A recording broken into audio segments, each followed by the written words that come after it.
Salam alaikum tout le monde, mes frères et sœurs, maliens de la diaspora. Là où tous les Maliens se trouvent dans le monde entier, je passe le salam vraiment à tous les Maliens. Et je passe le salam aussi aux autres. Tous les gens qui soutiennent le Mali actuellement dans notre crise politique, dans notre crise sociale, et voilà. Donc en fait, j'ai un petit message à faire passer, peut-être ça va durer 5-6 minutes. Mais bon, après j'essaie de le traduire en soniké ou en bambara.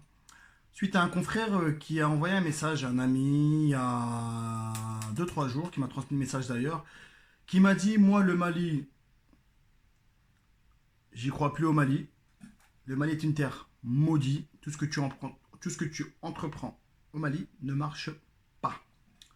J'ai dit ok. Qu'est-ce qui te fait dire ça en fait? Je sais très bien qu'il a eu des aventures. Et comme tout le monde, je sais, c'est dû à l'immobilier. Donc j'ai pas voulu rentrer dans le jeu tout de suite. J'ai attendu.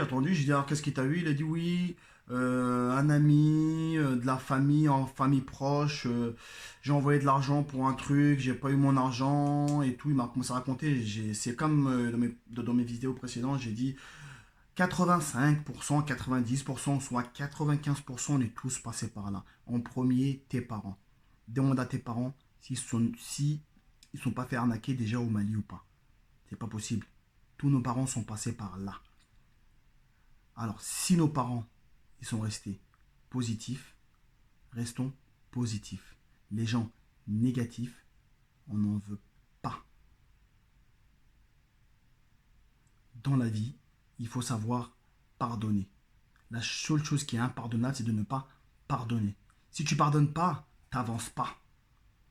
Nos parents aujourd'hui, ils ont construit au Mali, ils sont fait voler par leurs propres frères et sœurs. Et quand toi, fils de la diaspora, tu vas, tu dis papa, ah ouais, bah moi, tonton, ben du coup, je vais le voir, tu vas voir ce que je vais lui faire. Ton père, il va dire non, tu le laisses. C'est pas grave, à ton nom, à toi. Pourquoi? Lui, il sait, c'est la famille, il a bouffé. Mais est-ce que ton père, il ferait la même erreur de donner de l'argent ou de confier de l'argent? Non. Parce que l'erreur qu'on a fait et qu'on ne fera plus, c'est de confier de l'argent aux gens dont ce n'est pas leur métier et ils ne connaissent pas. Eux, pour eux, c'est juste acheter du ciment, faire sable, prendre maçon, négocier le prix, tiens, Goli. Non, c'est pas comme ça. Ça se passe pas comme ça. Parce que tout le temps, en fin du compte, il y a des problèmes. C'est pour ça qu'il faut se diriger vers des professionnels, ceux qui sont agréés, qui ont leur agrément. Demain, tu as un problème, même au niveau de la justice, tu es couvert de A à Z. On a une justice au Mali, faut pas croire. Mais quelqu'un qui n'a pas son agrément, parce que il a de la fait pour mon père, il va le faire pour moi. Ok, moi il va me faire des problèmes. Je vais commencer à attaquer en justice. Mon père il va venir me voir. Non, ça fait des années que je le connais. Ok, avec moi j'ai jamais eu de problème. Ça arrive, c'est la vie. Donc ton il va accepter que tu perds. Et toi aussi, tu vas rester parce que tu vas pas vouloir désobéir à ton père. Donc arrêtez d'être négatif, les gars. S'il vous plaît. Vous êtes là à dire c'est une terre maudite. Mais cette terre maudite, demain, quand vous décidez, vous êtes les premiers à participer dans une caisse d'assurance pour être enterré chez vous.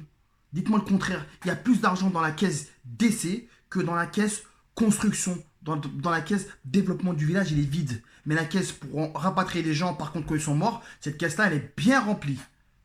Donc notre pays, c'est devenu un cimetière, en fait. Quand on est enterré, on ne veut pas investir de l'argent dans notre pays, mais quand on meurt, on veut être enterré dans notre pays. C'est quoi ça? C'est-à-dire, même nos gouvernements qui sont riches, ceux qui sont riches au Mali, ils viennent dépenser leurs milliards en Europe, mais quand ils arrivent au bout de fin de vie, on va au Mali. C'est comme ça qu'on veut créer de l'emploi? Je pense que non. Donc c'est pour ça que je me tue à vous le dire. Les gars, restez positifs, s'il vous plaît. Restez positifs. Restez positifs, c'est très important.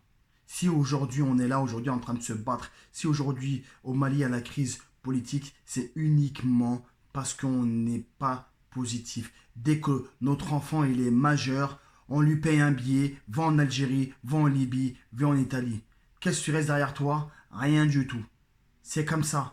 On est là dans notre lit ici à dire allez faire la manif, allez faire la manif, or que nous, nos enfants, ils dorment à côté de nous.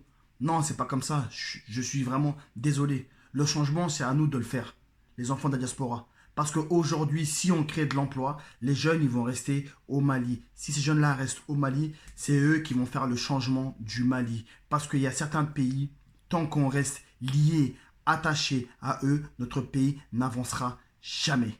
Mais vraiment, jamais. Prenez exemple sur la Rwanda. J'en dirai même pas plus. Allez, regardez maintenant ce qui se passe au Rwanda maintenant. Et c'est un pays il y a 20 ans où tout le monde critiquait, personne ne voulait entendre parler, mais les avions, les compagnies aériennes ne voulaient même pas passer au-dessus de ce pays. Mais aujourd'hui, regardez comment c'est le Rwanda. Toute la population rwandaise boit de l'eau potable. Et ce n'est pas le cas dans certains pays qui sont vraiment développés. Mes frères compatriotes, donc ça c'est le message à faire passer à la personne qui m'a dit le Mali des terres maudites. Le Mali n'est pas une terre maudite, bien au contraire, c'est une terre bénie. Parce que c'est pas pour autant qu'on a de l'argent dans les caisses pour être enterré chez nous. Donc voilà, un message à faire passer à mon cher compatriote malien malienne. Donc, s'il vous plaît, il faut croire en l'avenir du Mali. C'est très important pour nous. Merci beaucoup.